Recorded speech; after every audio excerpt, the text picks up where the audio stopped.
Welcome into Wednesday on things you might have heard here on the homes for the Conversation Projects, homed at thisisconversationproject.com, brought to you by More Better Media LLC. I'm Jay Cleveland Payne. I'm putting in my ear so I can actually hear myself, and I'm here to give you 11 stories this morning that you and some Twitter bots deemed were the most conversational things that happened in the last 30 hours. How did this happen? How did you vote these things in? How did you go into the past? Tell me about my future.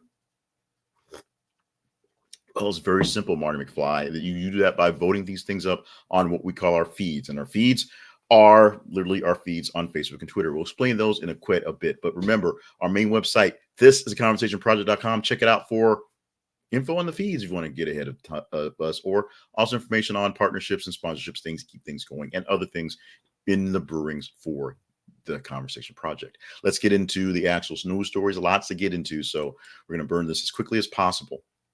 That is not correct. So, yeah. So let's do this way. Let's go back to that number, Wednesday, September 14th, 2022. And looks like the slides did not load in with the proper headlines. So you won't see the headlines today, but I have them actually written and done. So let's go ahead and do that, if you will. A little running behind, so I guess we did not get the right slides set into the right days. Starting off with the not main story, but probably the more important story going on in business today. And that is Twitter shareholders vote overwhelmingly in favor of Elon Musk's $44 billion takeover deal. These were the Twitter shareholders. These were not the actual people who were involved with the actual deal, i.e. Elon Musk, who apparently doesn't want to buy Twitter anymore. Maybe this was a meme sort of action for him in the first place. Maybe it was meant to be a joke. Maybe it was meant to kind of just show that he can control things. Maybe he thought he actually wanted to buy it and then really has an issue with the bot issues in Twitter. We don't really know because we can't really get in. Trust me, we can't get inside the mind of Elon Musk, but we can know that the Twitter shareholders who want to sell to Elon Musk pretty badly.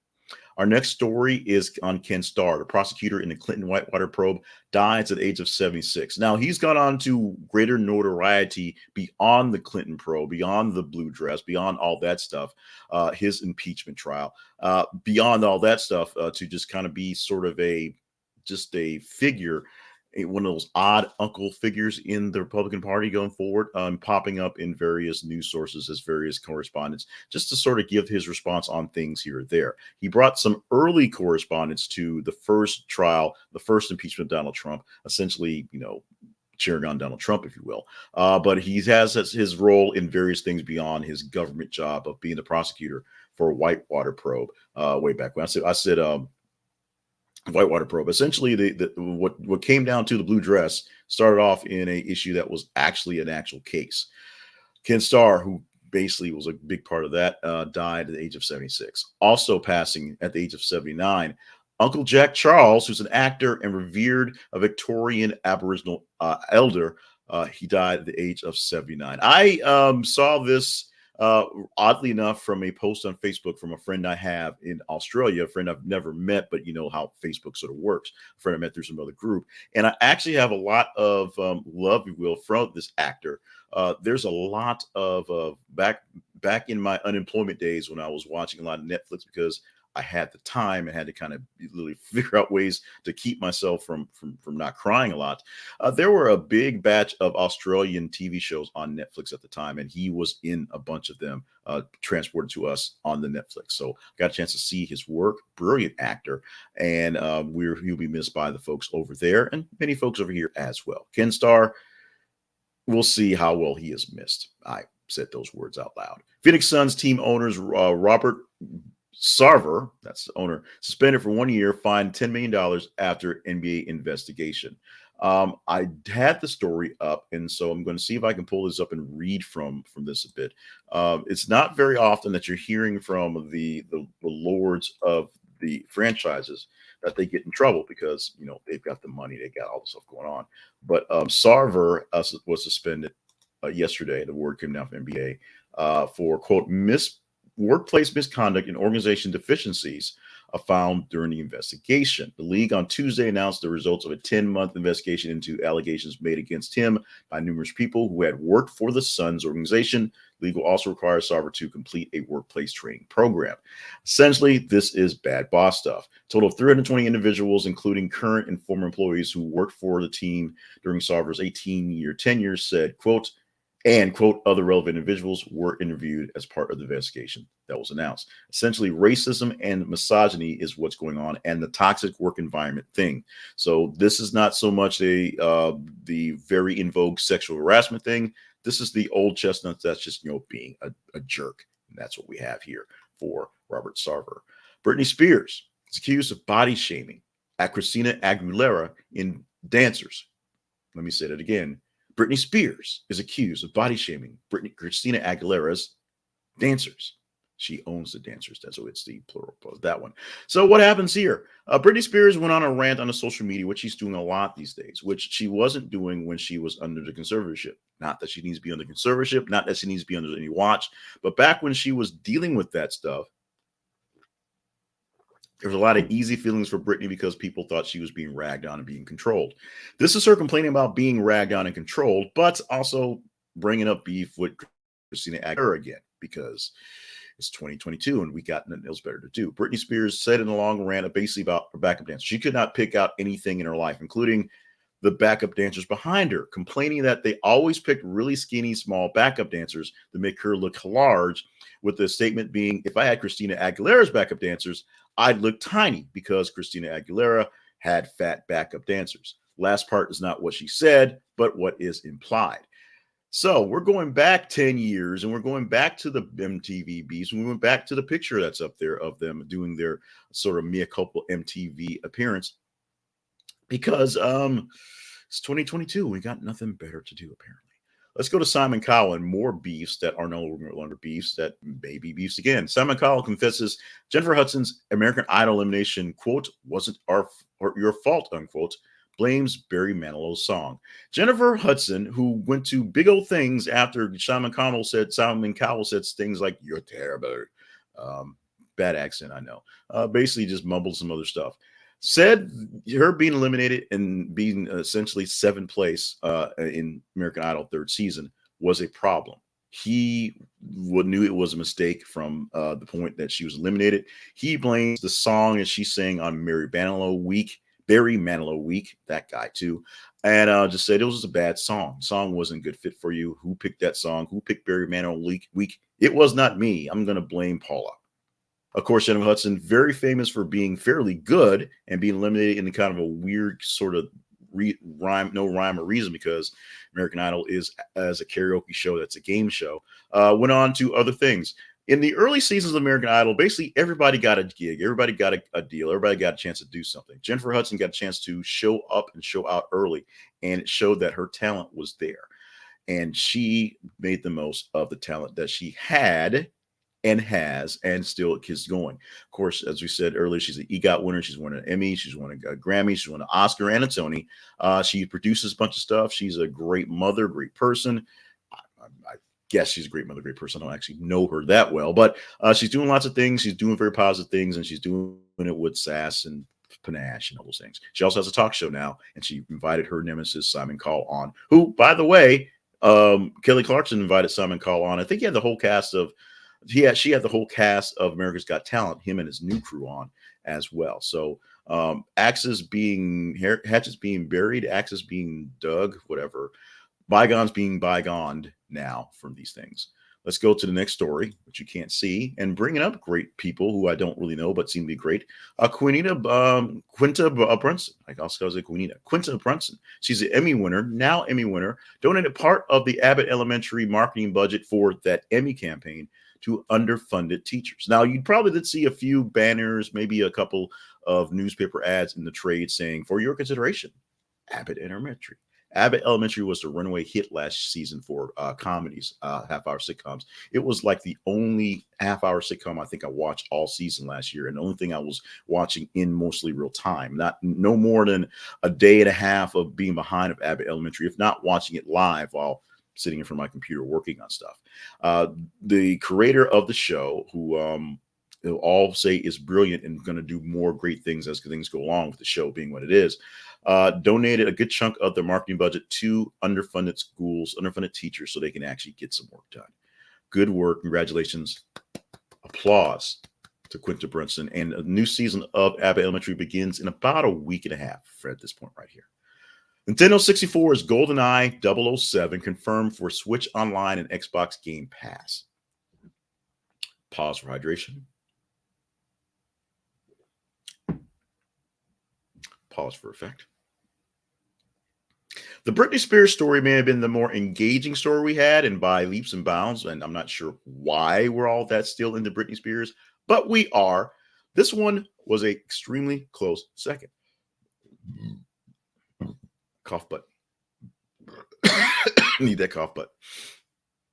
Nintendo 64 64's GoldenEye 007 is basically deemed one of the best first-person shooters in the history of the game, technology aside, even though it's for Nintendo 64, and the best Bond game ever, definitely.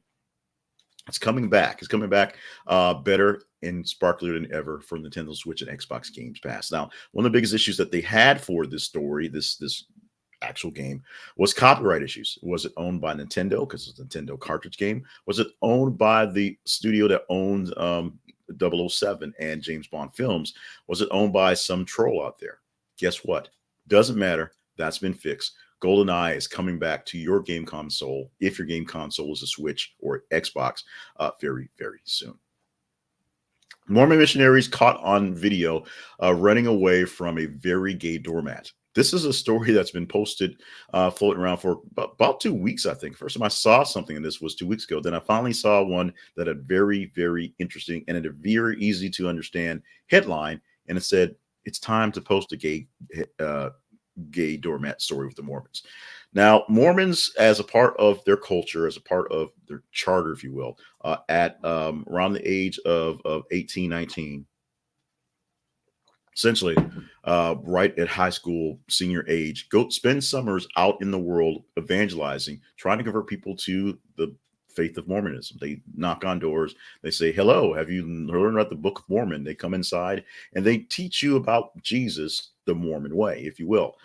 This involves riding bicycles, wearing black pants and white shirts and black ties, and wearing the little "Hi, I'm a Mormon" name tag, basically. But it really is people knocking on doors and trying to get into people's homes, hearts, and heads. So when this thing happened, a person caught on their Ring video camera, 2 Mormons coming to the door, ringing the doorbell, taking a peek down at the ground, seeing a doormat that says "gayest house in town," looking at each other funny, and then walking away, or actually sort of running away from the house. This actually happened. Check out the link in the description, even though you can't see it inside of my slides. My bad. And see more other details of that. The couple that lived in the house just bought the thing at a Target on a whim because it was like, hey, this is cute, and then put it down in front of the door. And just so happened that years later, a group of random strangers, happen to be Mormon, come by, see the doormat, and it scares them away. Two more. Judge unseals less redacted version of affidavit used for Mar-a-Lago's search warrant. So if you want to see more words than just the 8, 9 words in the last one, check out the link for this one and see 12, 13, maybe 14 even words on that document. And finally, this one is actually serious, although it's sort of being laughed down in the political realm. GOP Senator Lindsey Graham proposes nationwide 15-week abortion ban. So to kind of alleviate all the craziness that is each state having their own different abortion laws, which they're entitled to, Lindsey Graham is trying to come up with a federal action for this to make something that will blanket cover everyone, unless the states decide to go overboard on this. A 15-week ban on abortions. Lindsey Graham has his proposal. He's put it up there, and many people on both sides of the aisle in Capitol Hill are making Lindsey Graham jokes to this point. So check out the link, read the story, go deeper into this. We're not going to joke about this because this is a serious, very serious issue, and it's one that, to be totally honest, I don't really want to touch. There are very important implications to this, but this is one that doesn't affect me directly. It affects me and family members because, I have women in my family, but the abortion rights or the body rights of a woman don't affect me. Whole issue is kind of icky. I'm pro-life, but I don't have any say in the matter if someone wants to go through this procedure. That is on them. You can check out the link, read the story, see what he's proposing, and see whether you think it's a serious deal, whether he's actually trying to play to the crowds, or whether he is, should be a laughingstock on what's going on with these things right here. So let's go ahead and go to, oddly enough, what I know I did do was the teaser story. The teaser story slide is in here. So we have to switch to the thing, click on the thing, because this was one that was pretty gosh darn funny. Here's the teaser story, what we can talk about tomorrow if you say this is interesting enough. Employee fills boss's Jeep tires to 97 PSI. Reports it doesn't go to 100%. PSI, pounds per square inch, is how you measure pressure. How you measure how much pressure air has in a substance, in a container, particularly in tires. And so your PSI on your cars usually range between 25 and 50 based on what you're driving. If it's a big old truck, it might be around 50 PSI. If it's a smaller little Passat type thing, you might be dealing closer to 25 or 30. I think the normal average in most people's cars will be somewhere around 30 to 38% in general. On a very cold day, a employee wanted to do a solid because, in cold weather, your tire pressure will go down. So he tried to do his boss's solid and filled up his tires to what he thought was 100% because it was not at 100%. He got them up to 97 PSI, each single tire, then called his boss and says, "Hey, boss, I filled up your tires. They got to 97. I can't get them quite to 100%. In which his boss told him, "Get out of the car right now before it explodes." Why? Because a tire overpressurized tend to blow up and tend to blow up spectacularly and break a lot of stuff. And so the boss literally had to belly crawl to get to the car and deflate the tires. We'll go deeper into this. I don't want to go too deep in this, but yeah, some employee thought, I'm going to do my boss a solid and inflate his tires back up to 100% because they're only at like 45 when they should have been about 45. If this story is interesting enough for you, funny enough for you, or just quite dumb enough for you, follow us on our feeds on Facebook and Twitter, as you see scrolling at the bottom, and like it, love it, hate it, share it. When the story posts, engage with it. The more engagement it gets, higher chance it gets to be in the range for tomorrow. We'll explain the range in just a moment. But first, what I did load was my slide for my sponsor, because you got to remember the money. Quick aside, a former program director I worked with in radio, he was also the host for the morning show, told me this one day as I was coming on to produce his show in the mornings. He was saying, like, it's very important that you know what's going on. It's very important how things run around here. And so if something happens and I keel over dead, you push my body out of the way, you press this button for commercials, because if those commercials don't run, I'm coming back to haunt you. True story.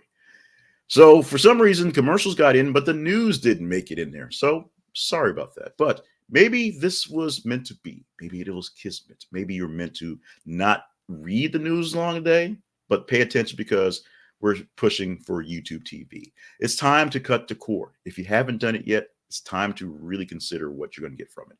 85 plus TV channels live from YouTube TV. The plus comes from your local channels. Your local channels are literally the channels that are in your locality. If you live in Little Rock, like I do, I get the 4 Little Rock channels. If you live in Pine Bluff or in Fayetteville, like I don't, when I go there and I open up my app for YouTube TV, it asks me, where are you? So I can give you the local channels for Pine Bluff or Fayetteville. When I go to Louisiana and I watch things on my tablet, especially during football season, so I can go and sit in by myself and work on things and watch the games I want to watch, although mostly they're Saints games. So there you go.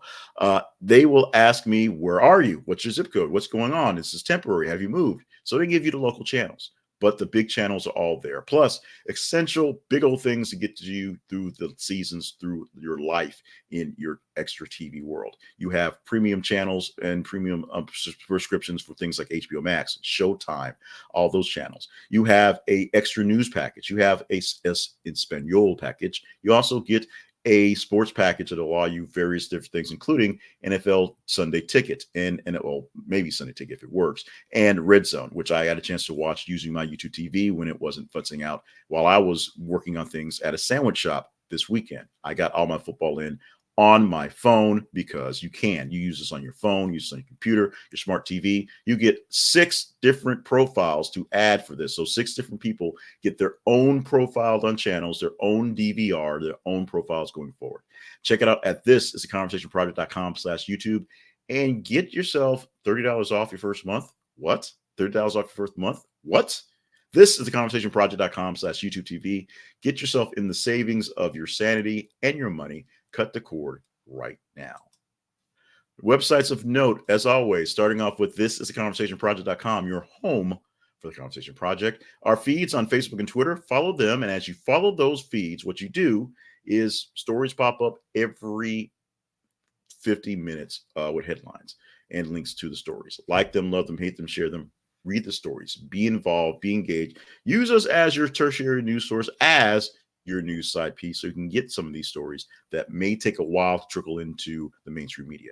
I don't think Morning Joe is talking about the gayest place in the world, doormat. I don't think that's on the agenda. I don't think Steve Ratner or Donnie Deutsch are going to touch that one, but you do get it here. And if you like it, we'll find out about that tomorrow. We're on TikTok at The Conversation Project and on YouTube, of course, and our podcast version. Make sure you go to our YouTube page and you subscribe, hit notifications so you get the notification that we're on to watch us live, or subscribe to us via the podcast. You get the audio version about 10-15 minutes after we get done with this, so we can chop it up, upload it, and go from there. We did get birthdays in. Oddly enough, I loaded birthdays last night, but not the news tonight. Sam Neill turning 75 years old on the day, of course, star of a lot of things, but maybe most well known from Jurassic Park. Maybe well known from something else if you'd like it. Sam Neill turning 75 on the day. Wendy Thomas, daughter of Dave Thomas, founder of Wendy's. There you go. She turns 61 years old on the day. The actual Wendy from Wendy's is 61 today. And Andrew Lincoln, the Brit who plays the American, the Southern sheriff in The Walking Dead. And of course, that dude from Love Actually. Love that movie, by the way. 49 years old on today. We're going to celebrate a simple act of coloring. Today is coloring day around the world. So if you don't have kids, go buy yourself a coloring book and some crayons and color by yourself. If you have kids, color with them. It doesn't look as weird if you don't have kids, but you can just tell folks it's for your nephews and then, do it yourself. Go buy one of those adult coloring books, the really small little things and color pencils, because those are all the rage about 3 or 4 years ago for stress release. Just get out and color a little bit today. Wear some color today. Be colorful today. It's coloring day. One more thing going out the door. Some trivia for you. A quarter of men can't make a decision about this even after 20 minutes. What? The answer. What to wear. And if it weren't for the women in their lives, most men would look like a train wreck. A British survey discovered that more than half of the men confess that they rely on the women in their life to pick out their clothes for them for the next day. Kind of like their mom did when they were kids. A third of men say they get dressed in less than 2 minutes, and 1 in 6 don't care about how they look. I'm the less than 2 minutes person. This shirt right here, I'm not actually wearing to work. This is basically because the wife, Christine with a K, says you should wear some clothing when you're doing your broadcast and not just your t-shirts. Although basically I'm doing this on the way to work. This is the shirt I'm wearing for the broadcast. This is not the shirt I'm wearing to work. That decision will come up in about 4 minutes, and it'll take me about 30 seconds, and I'll put it on in about 2 minutes because that's where I am. Although my wife does pick up some clothing and put it in my closet, and they're very good shirts to wear that I will pick at some sort of randomity. It is what it is, where it is. I don't need her to lay out my clothes. She probably should, but I don't need her to lay out my clothes. Guess what? We're done. This has been an edition of Things You Might Have Heard Not even for Tuesday, September 13th. The ending title slide didn't do. See what happens when you get in a rush. It's Wednesday. There we go. September 14th. So for this day, it's over. And tomorrow we'll do better. We're going to try to do better. We'll see what happens. It's been a kind of a rush to get things in. So there's that. Although we got it in kind of a lower record amount of time. I guess we started early or something. I don't know. We're going to do what we can to do better tomorrow. Thank you so much for joining us live or in the future. Thank you for all the comments and love. Thank you for people who are supporting us via our sponsors. We had some new people who decided to join in with some of our sponsors this week, and that put a little extra coinage into the pocket to continue on with things you might have heard and your conversation project. Thank you so much for all that. Make sure you stay hydrated. I'm not sure what that was, but okay. Okay, that was interesting. So stay hydrated, stay hydrated, stay limber, and stay on task. The voices in my head are now the voices in my room. And make sure you're here with us tomorrow so we can do this whole thing once again. I am Jake Living Payne. This has been Things You Might Have Heard. Enjoy your day. Do some coloring today, and make sure that we're here tomorrow.